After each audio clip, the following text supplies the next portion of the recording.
বিএনপির ছাত্রদল সংগঠনের সাথে কথা বলতেছি। তারা শেখ হাসিনার বিরুদ্ধে কিছু কথা বলবে, তারা বিক্ষোভ মিছিল করতেছে। বিসমিল্লাহির রহমানির রহিম। আজ আমাদের বাংলাদেশ জাতীয়তাবাদী দল বিএনপি কর্তৃক আমাদের অবস্থান কর্মসূচি। আমরা উক্ত অবস্থান কর্মসূচিতে বিএনপি সহ স্বেচ্ছাসেবক দল, যুব দল, ছাত্র দল, সকল সহযোগী সংগঠন ঐক্যবদ্ধ হয়ে আমাদের এই জসিমউদ্দিনে অবস্থান কর্মসূচি। আমাদের কর্মসূচিতে আমাদের দাবি হচ্ছে একটাই, শেখ হাসিনাকে বিচারের আওতায় আনা।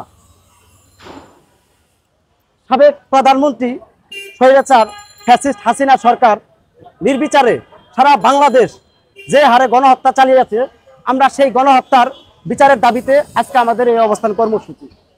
শুধু হাসিনা নয়, এই গুম খুম হত্যার মূল হোতা যেদিন গণহত্যা নির্বিচারে গণহত্যা করলো, তার আগের দিন স্বৈরাচার ফ্যাসিস্ট হাসিনা তার 14 দলকে নিয়ে মিটিং করে সেই মিটিংয়ে এই ডিসিশন হয়।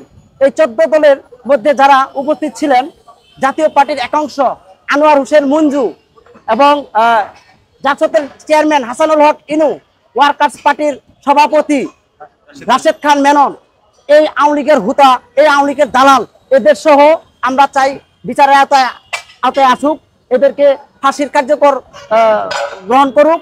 আমি আমার এই প্রোগ্রাম থেকে আমাদের অন্তর্বর্তীকালীন সরকারের প্রধান উপদেষ্টা ডক্টর ইউনূস সাহেবকে আহ্বান জানাচ্ছি যে আপনারা এই হত্যাকাণ্ডের পিছনে যে যে সন্ত্রাসীরা এবং হাসিনার পৃষ্ঠপোষকতায় যারা করেছে, সকলকে আইনের আওতায় নিয়ে আসুন, সকলের বিচার কার্যক্রম করুন, এটাই আমাদের একমাত্র দাবি।